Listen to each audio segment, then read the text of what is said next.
안녕하세요. 즐거운 이야기를 통해 수학의 재미를 찾아보는 수다학입니다.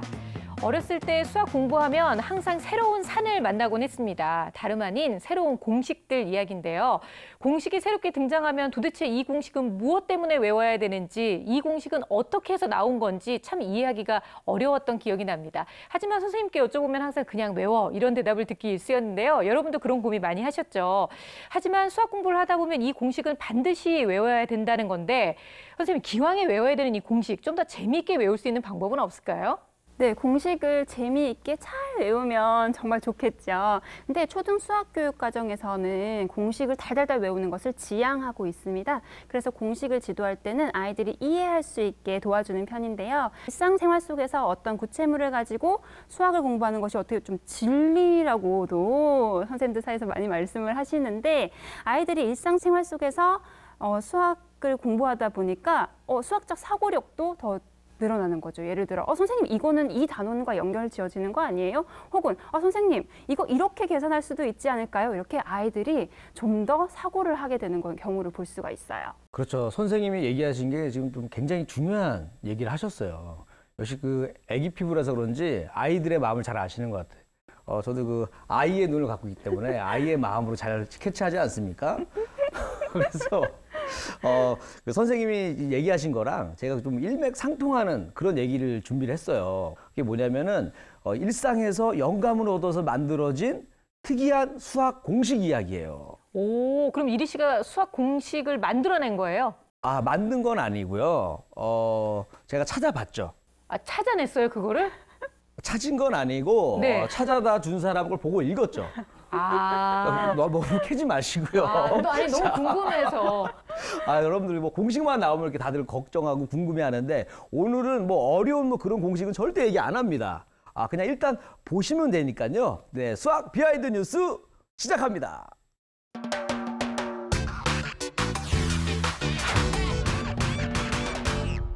여러분, 공식이란 소리에 머리가 지끈지끈하시죠? 네, 저도 그렇습니다. 하지만 오늘은 지금까지는 볼 수 없었던 색다른 공식입니다. 상상만 해도 군침이 도는 세상에 다양하고 맛있는 음식들. 먹방이냐고요? 먹방 아닙니다. 그런데 이런 음식들 대충 만든다고 다 맛있는 거 아니잖아요. 누가 그랬던가요? 음식은 손맛이다. 그런데 저는 이 손맛에다가 수학 공식까지 더했습니다. 완벽한 음식을 만드는 수학 공식. 자, 먼저 우리 여성분들이 너무너무 좋아하는, 사실 저도 좋아합니다. 디저트 크림티 스콘. 영국 셰퍼드 대학 수학과의 유진아책 박사는 완벽한 스콘을 만들기 위한 크림티 스콘 방정식을 발표했는데요. 스콘의 지름, 재료의 중량 비율에 따라 수많은 크림티 스콘을 만들며 실험한 결과 가장 맛있는 크림티 스콘을 만들기 위한 크림과 잼의 양을 계산하는 공식을 개발해낸 겁니다. 제빵계의 혁신 아닌가요? 수학자가 제안하는 맛있는 스콘의 비밀. 그런데 여기서 끝나면 섭섭하겠죠? 유진아책 박사는 스콘에 이어서 완벽한 피자를 만드는 공식까지 개발해냈다고 하는데요.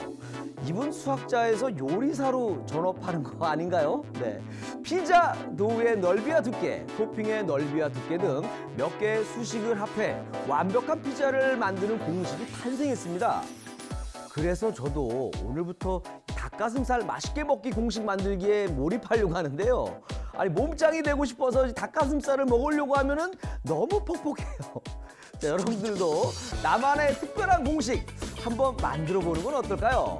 지금까지 수학 비하인드 뉴스 김일이었습니다.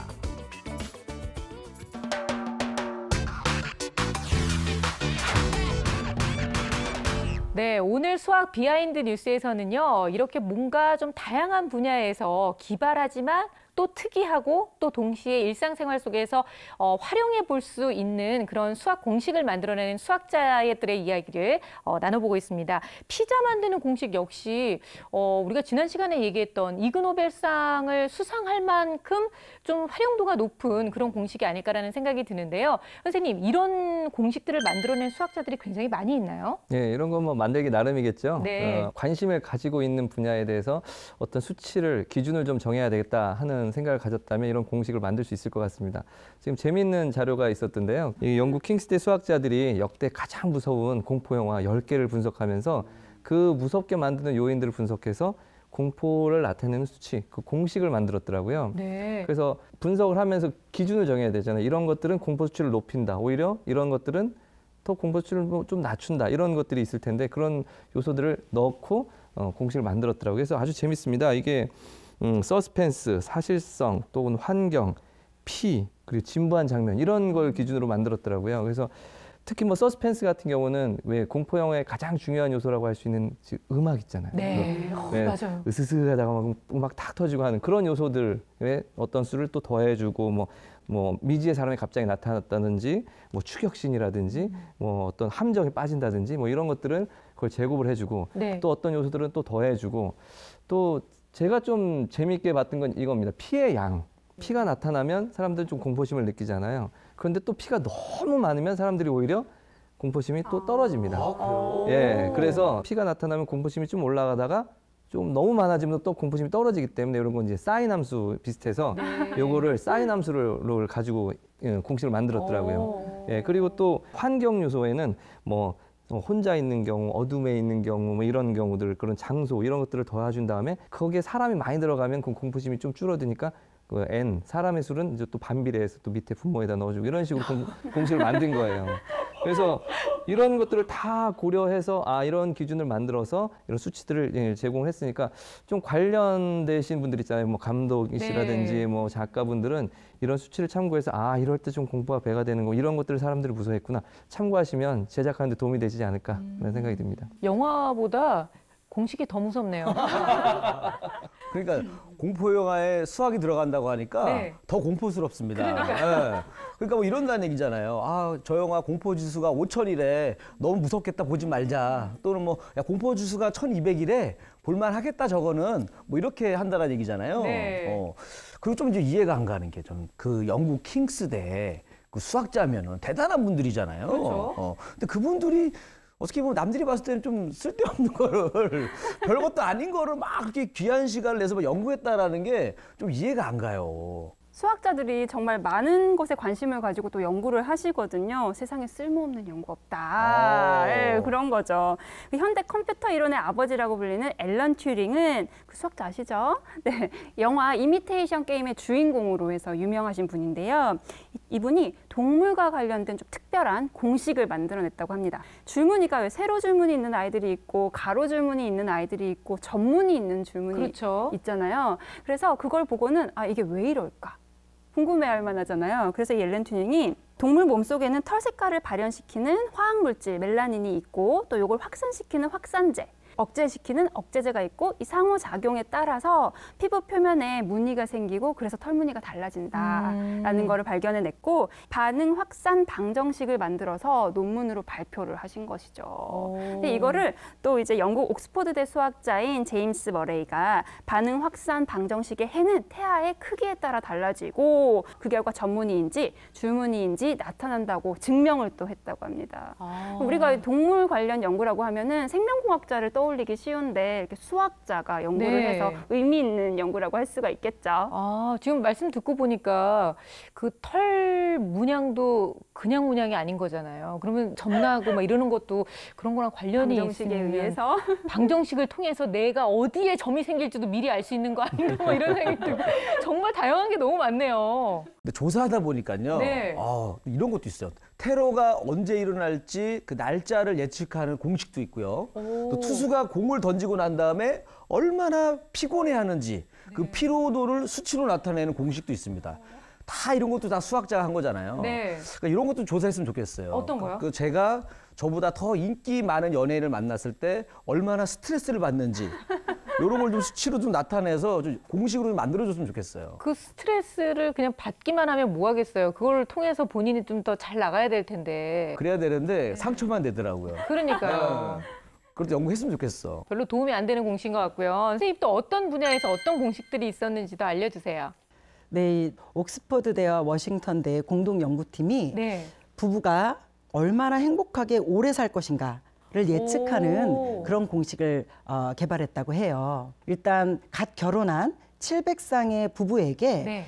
돈이나 사랑 등 다양한 주제가 있는 주제를 주고 약 15분간 서로 토론을 하게 하는 거예요. 그럼 토론하면서 이 사람들이 어떤 대화를 했는지, 네. 그래서 긍정적인 이야기를 하면 플러스 점수를 주고 좀 부정적인 이야기를 하면 마이너스 점수를 주는 네. 거죠. 그러면 뭐 예를 들어서 뭐 상대방한테 이 멍청이 그러면은 마이너스 4점을 주고 네. 사랑해 그럼 플러스 4점을 주고 뭐 이런다는 건가요? 아, 그렇죠. 오. 네. 이렇게 점수를 낸 부분을 각각의 특성을 또 잡아서 패턴을 잡아서 그래프화 하고요. 그럼 이게 또 얼마나 잘 맞는지 네. 확인도 해야 되잖아요. 그래서 그 부부들에게 약 12년간 매년 전화를 거는 거예요. 네. 1년에 한 번 혹은 2년에 한 번씩 전화를 해서 아직도 잘 살고 있는지, 네. 이혼은 하지 않았는지 이렇게 이제 조사를 하는 겁니다. 네. 그렇게 해서 나온 결과가 상당히 놀라운데요. 어. 약 94%가 정확하게 그 예측에 맞았다고 합니다. 아, 그렇군요. 네. 근데 이거는 결혼을 하기 전에 한 번쯤 확인해보고 그리고 나서 결혼을 하는 것도 나쁘지 않겠네요. 그렇죠. 좀 저도 이게 시중에 좀 발표가 되면 네. 많은 분들이 하지 않을까 싶은데 아, 그러니까요. 백년해로 할 가능성이 높은 부분은 서로의 장점에 관심을 가졌을 때 훨씬 백년해로 할 그렇죠. 가능성이 높다는 거죠. 네. 그리고 또 이러한 부분에 대한 연구는 특이한 부분이기도 하지만 사람들에게 상당히 의미 있는 그런 연구라고도 볼 수 있습니다. 그래요. 부부간의 행복이라고 하면 사실 이거는 뭐 수학적으로 과연 이걸 공식화할 수 있는 것인가라는 생각이 들고 사실 굉장히 추상적인 개념이잖아요. 그런데도 불구하고 이렇게 수학적으로 공식화 해냈다는 것이 수학자들의 역할이 참 대단하다는 생각이 드는데요. 또 그 위에 어떤 것들 있는지 알려주세요, 선생님. 네, 이것도 좀 재미있고 또 의미도 있습니다. 포장지에 대한 연구가 있더라고요. 네. 그래서 포장지의 어떤 낭비를 막기 위해서 포장지를 어느 정도로 재단을 하는 것이 맞겠는가, 아, 네. 뭐 이런 연구들이 있는데, 그래서 2007년 영국 레스터대 응용수학과 이 사람이 대학원생이자 녹색운동가인 이름이 워릭 듀마입니다. 이 사람이 어떤 수학 공식을 만들었냐면 최소 면적. 그러니까 이걸 설명하려면 이 예를 좀 모델로 삼아서 네. 가로, 세로, 높이에서 A, B, C라고 한다면 이게 만들어진 게 사실은 이렇게 뒤덮어야 되고 그렇죠. 요 옆도 쌓아야 되잖아요. 네. 그러니까 요렇게 뒤덮어 있으니까 요 길이하고 요 길이의 2배가 있어야 돼요. 이렇게 덮을 때. 그렇죠. 그리고 요쪽으로 이제 덮었으니까 이쪽으로 반, 이쪽으로 반만 있으면 되기 때문에 요게 이제 곱하기예요. 아까 A, B, C 잡았잖아요. 네. B 플러스 C의 2배에다가 곱하기 이제 A 플러스 C 이렇게 해주면 이게 나오는데 공식이 그렇게 사실은 뭐 또 제가 이렇게 설명하니까 어려운 것 같지만 굉장히 간단한 거긴 해요. 그래서 그런데 이제 이게 차원을 넘어가면 굉장히 어려운 고급 차원의 또 수학이 되긴 하지만 뭐 이제 그런 건 제외하더라도 이렇게 또 의료면에서 보듯이 뭐 환경운동가고 하니까 어떤 그런 낭비도 막고 사실 또 이게 기업의 입장에서 본다면 이걸 줄이는 건 엄청난 이득이죠. 사실 그럼요. 포장지 재료를 줄인다는 것은. 그런 측면에서 본다면 이런 연구는 분명히 의미가 있다고 봐집니다. 그래서 이것뿐만 아니라 이 소세지 모양으로 만드는 그런 원통형이 유리하냐, 뭐 이렇게 싸는 게 유리하냐 이런 연구들도 가미가 돼 있습니다. 그래서 이런 내용들은 의미도 있고 쓸모도 있고 수학적으로 연구해 볼 만한 가치도 있기 때문에 네. 단순히 어떤 수학 공식으로서의 그 재미만은 아닌 것 같아요. 그래서 의미 있게 여러분들이 좀 받아들여지고 이런 연구들이 계속 된다면 조금 더 세상도 좀 더 좋아지고 편리해지고 의미 있는 세상이 될 것 같습니다. 네. 처음에 피자 얘기를 들었을 때만 해도 사실 그냥 좀 재밌지만 엉뚱한 이런 공식인가라고 생각을 했었거든요. 하지만 기발하면서도 일상생활에 분명히 도움이 되는 그런 공식들이라는 생각이 들어요. 아마 오늘 얘기를 들으면서 많은 학생들이 그래 수학의 뒤에는 또 수학자가 숨겨져 있고 이 수학 공식이 숨겨져 있어서 우리 생활을 이렇게 편리하게 해주는구나라는 그런 생각을 갖게 되지 않을까 싶습니다. 앞으로 수학 비하인드 뉴스는 정말로 많은 역할을 하게 될 것 같은데요, 이리 씨? 도움이 많이 됐다고 하니까 네. 굉장히 부담스럽습니다. 그래요. 부담을 갖고 열심히 하길 바라요. 더 열심히 찾아야 될 것 같아가지고. 네네. 다음 주에도 기대할게요. 네, 알겠습니다. 네, 자 이번에는 수다학을 찾아와준 수학 고민을 만나볼 텐데요. 오늘도 역시 초등학교 4학년 갓 된 여학생의 사연이 기다리고 있습니다. 사실 고민이 좀 많을 그런 시기기는 하잖아요. 어떤 사연을 들고 왔는지 지금부터 함께 만나보도록 할게요. 오늘 수다학에서 만나볼 친구는 바로 초등학교 4학년 박성아 양입니다. 요즘 성아가 가장 관심 있어 하는 것은 바로 그림 그리기. 그래서일까요? 가장 좋아하는 과목은 바로 미술이라고 해요. 이런 성아에게 수학이란? 수학은 싫고 귀찮은 과목. 이거 웬만한 사람들은 사실 좋다고 얘기하는 사람이 흔치 않죠. 근데 특히 미술에 좀 재능이 있는 학생인 것 같습니다. 그래도 이해가 잘 안 되는 수학을 잘하기 위해서 여러 번 복습을 한다고 합니다. 그렇다면 성아가 갖고 있는 수학 고민은 과연 무엇일지 궁금해지는데요. 함께 만나러 가볼까요?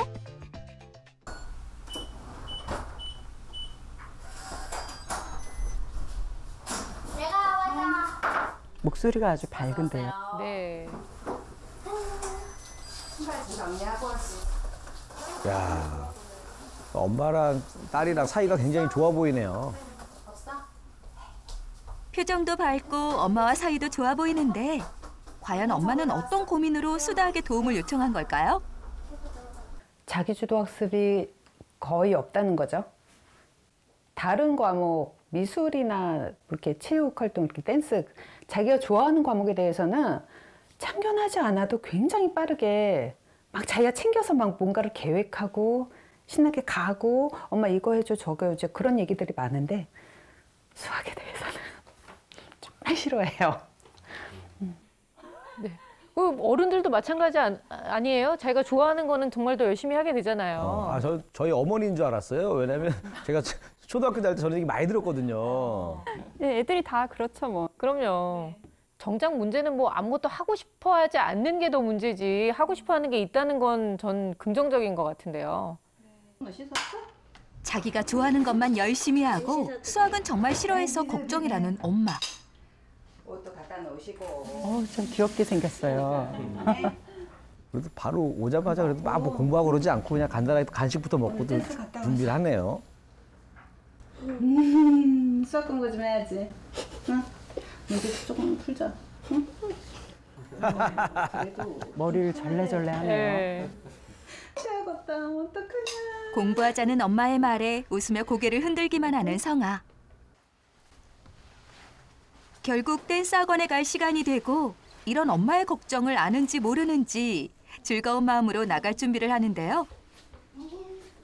성아야, 학원 다녀와서는 꼭 수학 공부해야 돼? 아니 그래도 어머니가 아이가 댄스를 좋아하니까 저렇게 또 학원도 챙겨서 보내주시고 취향을 그래도 나름 굉장히 배려해 주시는 것 같아요.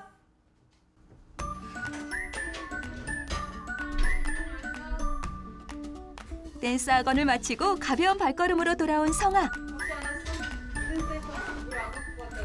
확실히 뭐 댄스 학원 갔다 와서 그런지 스텝이 예사 스텝이 아니네요. 가볍네요. 집에 오자마자 하는 것은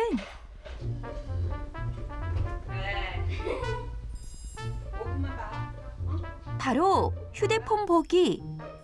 저는 그래도 바로 공부를 시키시나 했는데 또 자유 시간을 잠깐 주시네요. 그런데 성아야, 대체 공부는 언제 하는 거니? 아니 이러다가 우리 사상 최초로 공부 안 하고 영상 끝나는 거 아니에요? 뭐 시간이 많이 갔는데 책 보는 걸 하나도 못 보네.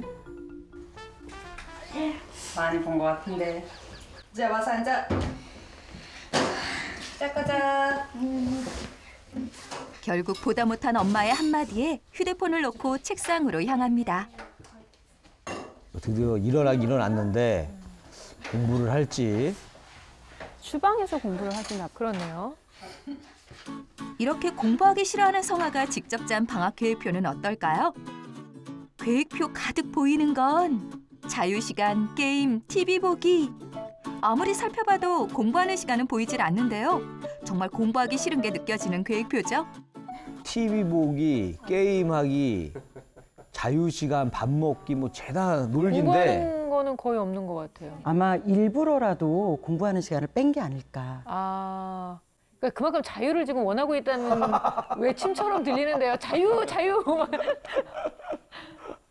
처음에 이렇게 앉혀놓기가 워밍업 하기가 시간이 좀 걸려요.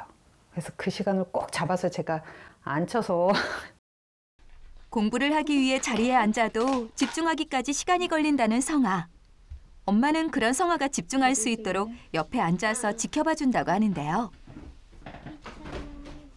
이렇게 함께 있다가 성아가 집중하기 시작하면 혼자 공부할 수 있도록 자리를 비켜준다고 합니다. 이제 슬슬 집중을 하는 것 같은 성아. 엄마도 그런 성아를 믿고 자리를 옮기는데요. 혼자 남아 공부를 시작하는데 하지만 어딘가 집중이 안 되는 것 같은 모습입니다. 그러게요. 집중을 잘하는 것 같아 보이진 않네요. 지금 문제집이랑 싸우고 있죠. 그래도 저렇게 앉아서 있다는 게 또 훌륭한 점이라고 할 수 있어요. 다시 마음을 다잡았는지 열심히 문제를 풀기 시작하는데요. 하지만 뭔가에 막혔는지 풀이를 멈추고 문제만 쳐다보기 시작합니다. 지금 어머니는 방에 들어가 계시는 거죠? 뭔가 좀 안 되나 봐요. 턱을 깨고 있어요. 네, 그래도 문제를 계속 쳐다보긴 해요. 한참을 고민한 끝에 성아가 선택한 것은 엄마에게 도움 요청. 막혔어. 막힌 거 먼저 떼어놓고 가면 안 될까? 응? 보자. 원에 대한 설명으로 잘못된 것은 어느 것입니까? 한 원에서 중심은 한 개뿐입니다.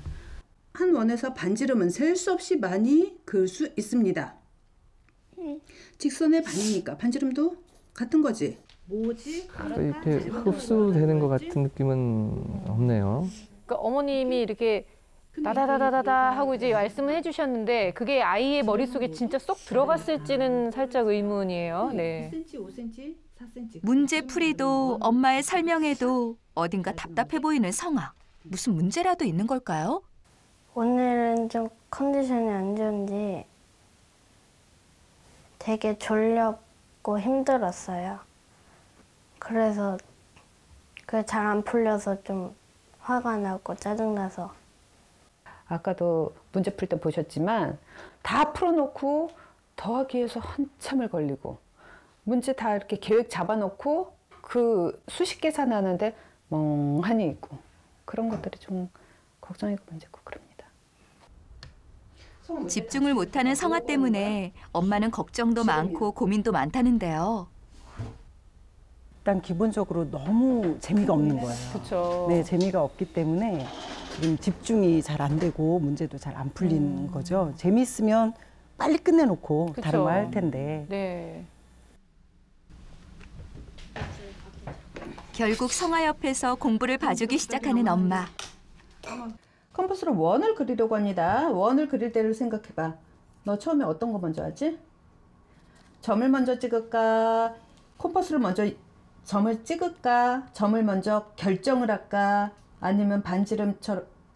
선생님, 근데 아까 어머님이 그러셨잖아요. 막히는 문제 있으면 좀 이렇게 다 하고 나서 물어보지 라고 얘기를 하셨는데 그때그때 도움을 청하는 게 맞는 거예요? 아니면 정말로 다 막히는 건 뛰어넘어갔다가 기다렸다 하는 게 맞는 걸까요? 케이스 바이 케이스죠. 예, 사람마다. 그게 이제 맞는 친구가 있고 또 이렇게 그때그때 물어서 해결하면 다음 문제가 잘 풀리는 경우도 있고 근데 어머니께서는 이제 중요한 건 다음에 물어보지 하고 그 자리에서 또 설명을 바로 해주셨거든요. 네. 그러니까 일관성이 좀 부족하다는 느낌은 좀 있어요. 네. 엄마의 도움에도 공부가 잘 안 되는 성아. 뭔가 이유가 있을까요? 공부하는 힘들어요. 그게 놀다가 공부하니까 되게 좀 귀찮고 싫어요. 성아는 평소 일주일에 한두 번 한 권의 문제집을 푼다고 하는데요. 얇은 문제집이라곤 하지만 조금 많은 학습량이 아닐까 싶긴 한데 이렇게 공부하는 데에는 엄마의 교육 철학이 연관이 있다고 합니다. 제 생각에는 연산은 반복해서 여러 번 풀어야 된다는 그런 생각인데 반복해서 투자한 시간만큼 결과가 성아한테는 안 나온 것 같아요. 저희 집에는 늘 그 연산 학습지가 늘 있거든요. 근데 정말 재미없게 힘들게 풀어요. 학교 성적도 잘함과 보통이 섞여 있는데요. 공부에 투자하는 노력에 비해 성적이 좋은 편은 아닌 상황. 게다가 성적에 관해서 성아에게 비밀이 하나 있다고 합니다. 제가 언제 20점 맞았을 때 너무 엄마한테 혼낼까 봐 90점이라고 얘기한 적이 있어요. 근데 엄마한테 혼날까 봐. 그게 몇 번 그랬어요. 그래서 좀 못한다고 생각해요. 수학 공부가 싫고 힘든 성아. 그리고 그런 성아가 걱정인 엄마.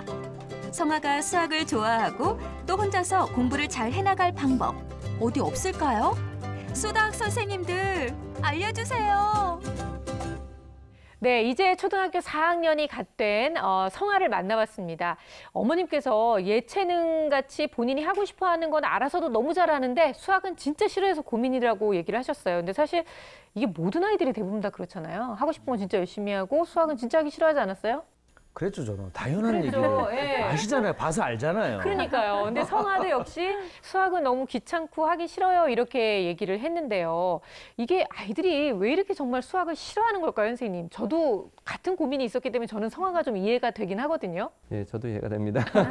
그런데 여러 가지 이유가 있을 거예요. 개별적으로 다른 이유들이 있을 테지만 대부분 좀 널리 알려진 것으로는 너무 많이 한다거나 자신이 능력보다 좀 너무 과하게 한다든가 아니면 좀 계속 암기식으로 잘못된 학습법으로 공부를 해서 지루해 한다거나 또 자기 수준에 맞지 않는 문제들을 너무 많이 풀고 있다든가 하면 여러 가지가 이유가 있을 겁니다. 네. 성아의 경우에는 문제집이나 이런 양이 너무 좀 자신의 수준에 비해서 좀 너무 많이 하는 것 같지 않은가 네. 불량해 있어 보이거든요. 그래서 제가 보기에는 어머님이 그 문제집의 양을 좀 줄여주시거나 했으면 좋겠고 그리고 이렇게 어머니와 그 부모님의 지도에 있는 학생들이 그렇게 수학을 좋아하는 경우가 극히 드물어요. 그 엄마 아빠의 사이하고도 좀 사이도 좀 안 좋아지고 네. 그렇기 때문에 저는 되도록이면 이렇게 부모님 지도를 그렇게 권하진 않습니다. 그래서 성아도 저는 어머님이 지도를 좀 안 하시고 좀 다른 쪽의 어떤 전문 학습지 선생님이라든지 다른 분들이 지도하시는 게 엄마하고의 관계도 좋아지고 계속 이런 식으로 반복을 하다 보면 수학에 대한 거부감이 더 앞으로 이제 학년이 점점 더 올라갈수록 커져서 더 싫어질 가능성이 있거든요. 그래서 그거는 좀 분명히 어머니가 좀 조절해 주실 필요가 있을 거라고 생각합니다. 네. 야, 오늘 선생님이 좀 강하게 얘기하신 것 같아요. 그러게요. 처음인 것 같아요. 네, 처음으로 그러셨는데 어머니가 좀 TV 보다가 아니 김세식 선생님 저렇게 안 봤는데 하면서 갑자기 리모컨을 던지면서 막 악플을 막 달 것 같거든요. 네. 선생님 좀 준비 좀 하셔야 될 것 같은데 오늘 멘트 센데요. 아니 근데 저는 선생님 말씀에 굉장히 공감을 하는 게 저도 아이를 직접 가르쳐 보기도 했고 제가 그 가르침을 받는 학생의 입장이기도 했었잖아요. 근데 딱 보면 아이가 살짝 어두워 보이기는 했어요. 그러니까 그 공부 앉아 있는 시간이 좀 불편하다는 생각이 좀 들기도 하는 게 사실 엄마한테 혼날까 봐 수학 점수를 속였다고까지 얘기를 지금 했잖아요. 그 얘기는 이 시간이 불편하고 엄마한테 잘 못하는 걸 보여주고 싶지 않은 그 마음이 다 드러나 있는 게 아닐까요, 선생님? 그렇죠. 이제 수학 점수를 거짓말을 했다는 거는 네. 자기가 이렇게 하는 거를 엄마한테 보여주고 싶지 않다, 뭐 부끄럽다 이런 것도 있겠지만 엄마가 좀 무섭다라는 아이의 마음일 수도 있어요. 그리고 이제 성아 같은 경우는 나는 이미 수학을 못해. 나는 수학은 어려워. 이런 생각을 아주 강하게 하고 있는 아이기 때문에 이걸 빨리 바꿔주셔야 되는데 이럴 때는 이제 변화를 주는 방법이 성아가 수학이 어렵다는 것보다는 수학은 재밌어. 이런 흥미를 가질 수 있게 그렇죠. 해줘야 되는데요. 예. 지금 문제집을 푸는 숫자 계산을 하는 이런 방법이 아니라 좀 다양한 수학 활동을 시키실 필요가 있어요. 조작하는 활동이라던가 놀이 수학 같은 거 좀 다르게 방향을 접근하셔야 될 것 같고요. 특히 예술 활동을 좋아하잖아요. 네. 춤추고 그림 그리고 이런 거 좋아하거든요. 그런 거 감안하셔서 그림 그리는 활동, 뭐 도형 만들어 보는 활동 이런 것도 괜찮을 것 같네요. 많은 문제집을 풀고 있는데도 이 약간 학습하는 요령, 어떤 방법에 대해서 좀 미숙한 점이 좀 보이거든요. 그러니까 예를 들어 지금 아까 문제에서 좀 풀고 있었던 문제 있었잖아요. 컴퍼스로 원을 그리고 네. 원을 그리는 순서에 맞게 기호를 쓰시오 이런 문제 좀 틀렸던데 사실 이 앞에 한 두어 장만 넘기면 그게 방법이 써 있을 거예요. 그러니까 다 이제 풀어본 다음에 이제 채점도 하고 그 다음에 왜 틀렸지? 다시 한번 앞에 넘어 이거 있었구나. 이렇게 좀 스스로 학습하는 자기주도 학습 능력을 좀 키워야 되는데 물어보자마자 어머님 또 답을 해주시고 설명을 해주시니까 이런 패턴들이 좀 반복되는 것 같은 느낌이 듭니다. 네. 또 하나 또 다른 문제 있었는데 이것 또한 원의 정의에 관한 그 문제였었어요. 그 설명을 잘 해주셨는데 근데 이게 아주 기초적인 문제입니다. 물론 학생들은 당연히 헷갈릴 수 있습니다. 기초적인 문제일지라도. 하지만 이럴 때는 문제에 대한 설명을 먼저 할 것이 아니라 얘가 뭘 모르고 있나 이런 것들에 대한 좀 설명을 듣고 말을 좀 들어본 다음에 이렇구나 그러고서 그거에 대한 개념을 좀 찾아보는 스스로 찾아보게 하는 이렇게 학습을 방법을 좀 택해준다면 지도 방법을 택해준다면 네. 조금씩 나아질 거라고 확신합니다. 지금 선생님들 말씀처럼 우리 성아는 수학에 대한 거부감도 좀 있어 보이고 또 수학이 지금 현재 수학 공부에 대한 효율성도 좀 떨어지고 있다라고 지금 진단할 수 있을 것 같습니다. 일단 확실한 수학 실력을 좀 알아보기 위해서 저희가 그 검사를 또 진행을 해봤는데 어느 정도 실력이었어요, 선생님? 일단 점수를 보여드리면 네. 후행과 지금 현행 점수 차이가 좀 있죠. 그렇네요. 후행 같은 경우는 거의 연산 위주의 점수이고요. 현행 같은 경우가 지금 도형과 관련된 점수라고 볼 수 있어요. 물론 낮아 보이지만 이게 사실 완전히 낮다라고 볼 수는 없고 이 점수보다 더 중요한 것은 학습을 대하는 태도가 부정적인 상태로 계속 가다 보면 어머니께서 말씀하실 때 성아가 이해한다는 느낌이 좀 덜 들죠. 네. 이제 그런 것처럼 제대로 본인의 그 수학 실력을 키우기가 어려운 상태가 되겠죠.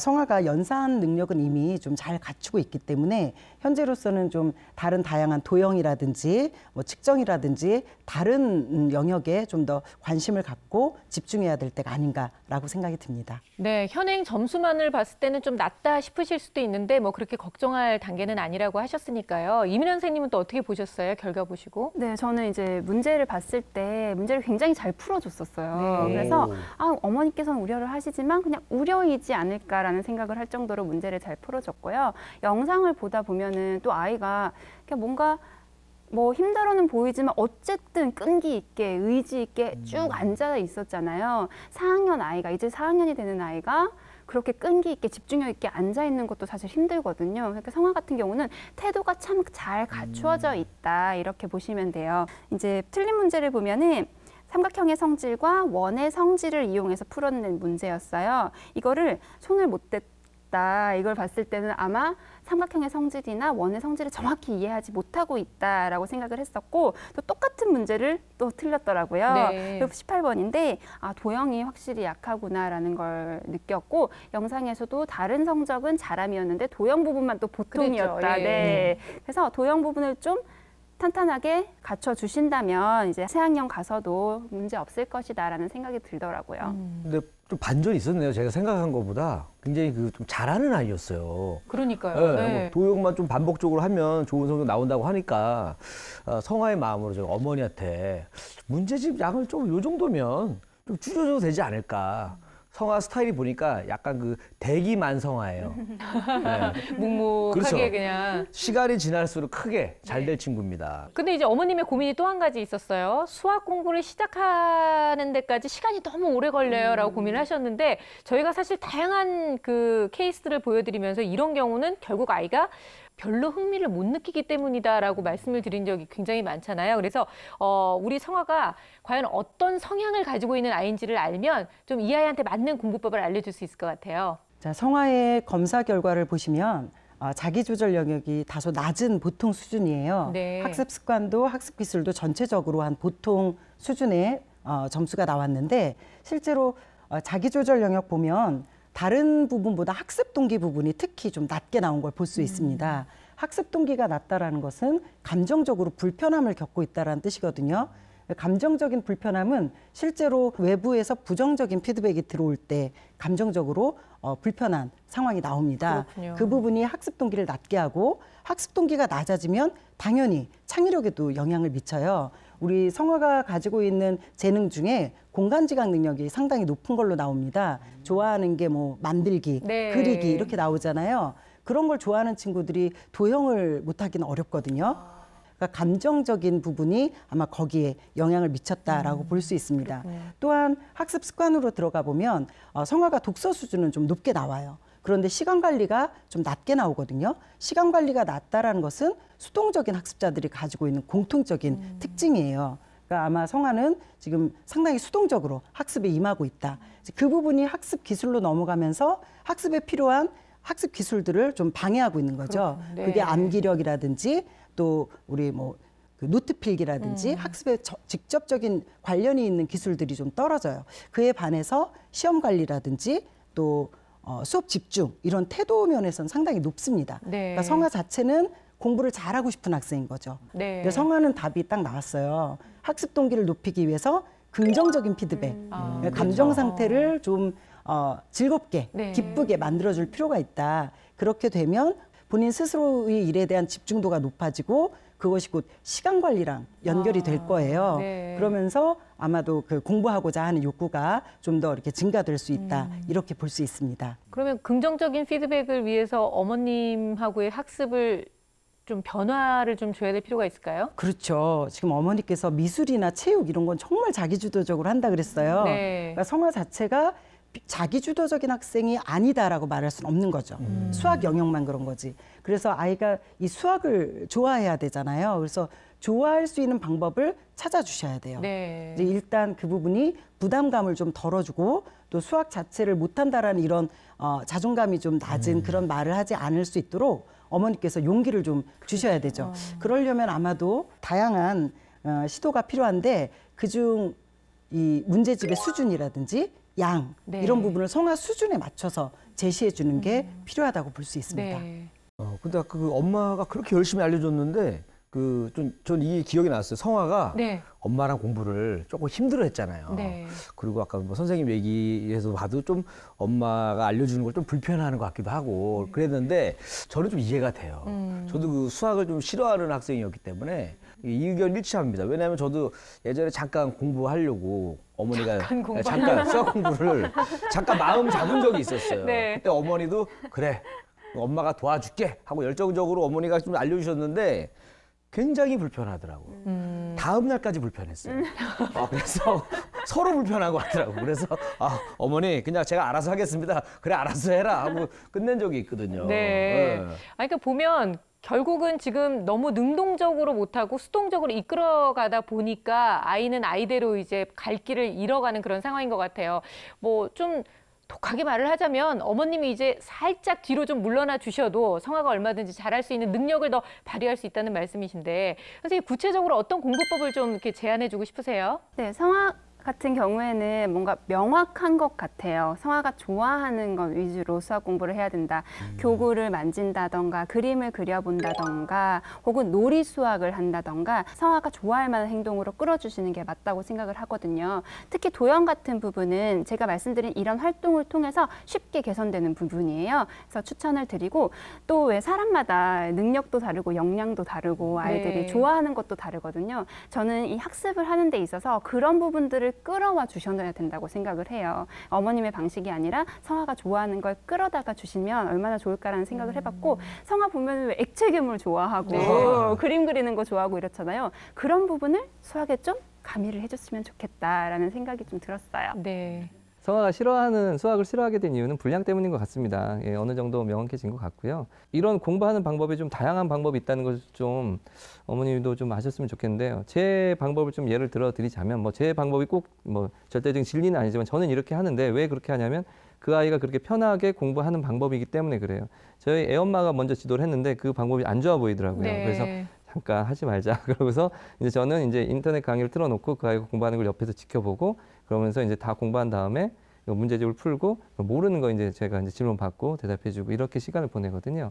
그러니까 이런 방법도 있으니까 어머님이 꼭 직접 지도 안 하셔도 그리고 거리감도 안 생기면서 거부감도 줄어드는 방법이 있거든요. 또 다른 방법도 여러 개 있습니다. 아까 말씀하신 교구로 할 수도 있고 즐겁게 놀이 활동으로 하면서 수학 개념을 획득하는 방법도 있으니까 좀 다양한 시도를 해보시면서 조금 그런 방법을 개선해 보시는 게 어떨까 하는 생각이 듭니다. 네. 아내분의 그 거부 반응은 없으셨어요? 예, 없었습니다. 참 다행입니다. 네, 그래야 될 텐데 말입니다. 괜히 오늘 이 얘기 들으시고 어머님이 내가 뭘 잘못해서 막 이렇게 생각하시면 어떨까 싶기도 하고요. 앞으로 난 뭘 하지 하고 헛헛해 하실까 봐 어머님의 역할에 대해서도 선생님 조언을 좀 해주세요. 일단 어머니께서 지금 성화의 나이가 수학을 잘하게 하는 나이가 아니라 수학을 좋아하게 만들어야 되는 나이라는 걸 인식하시면 좋을 것 같아요.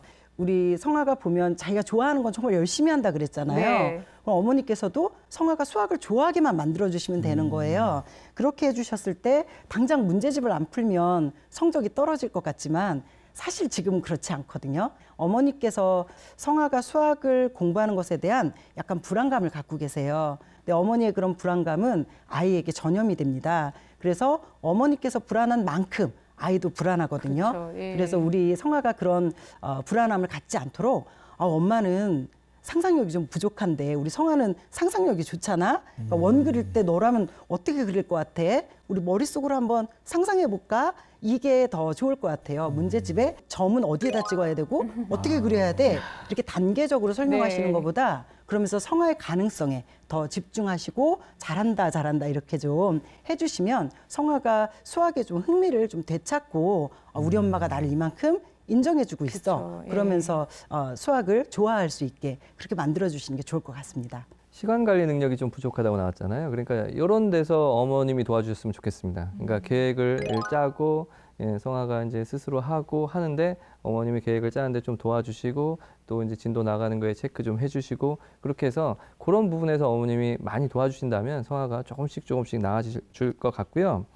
그리고 너무 절대 그 양에 좀 얽매이지 않으셨으면 좋겠습니다. 네. 양은 좀 많이 좀 줄여주시고요. 그렇게 해서 좀 즐겁게 공부하다 보면 그 거부감이 줄어들면 실력이 확 늘거든요. 그래서 지금은 우선은 1차 목표를 거부감을 줄이시는데 두었으면 좋겠고요.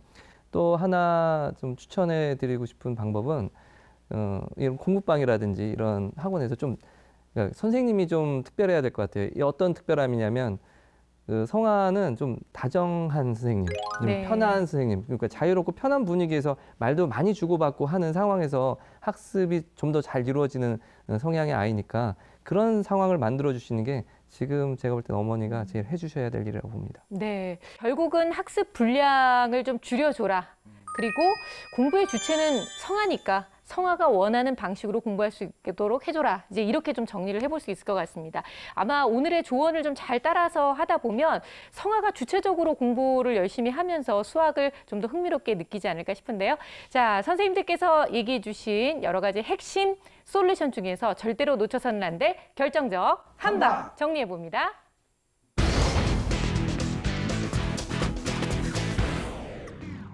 제 결정적 한방은 칭찬입니다.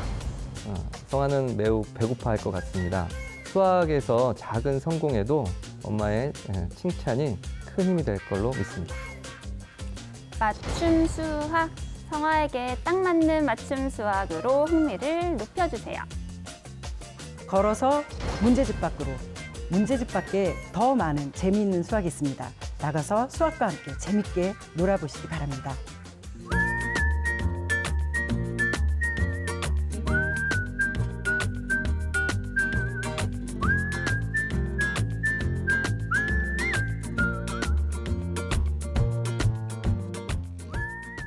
네, 우리 이리 씨의 결정적 한방 너무 궁금한데요. 네, 제 결정적 한방은 네, 바로 이 사진 속에 있습니다. 진짜요? 자, 짠. 이거 합성 사진이네요. 아니요. 실제로 두 사람이 만나서 찍은 거예요. 오. 세계에서 가장 키가 큰 남자랑 가장 키가 작은 여자 사진인데 네. 이 남자분은 키가 251cm, 여자분은 62cm입니다. 키 차이가 어마어마하죠? 그렇네요. 왜 이걸 보여줬냐? 이게 바로 성아와 성아 엄마가 수학에 갖고 있는 관심의 차이다. 그래서 저도 수학을 못하는 사람으로서 네. 이 어머니께서 성아의 눈높이에 맞춰줘야 돼요. 그럼 어떻게 맞추냐? 바로 또 사진 한 장 더 있습니다. 눈높이를 맞추려면 짠! 이렇게 앉아줘야 돼요. 네. 어머니께서 좀 성아 눈높이에 맞춰줘야 이래야 두 사람이 뭔가 대화가 돼요.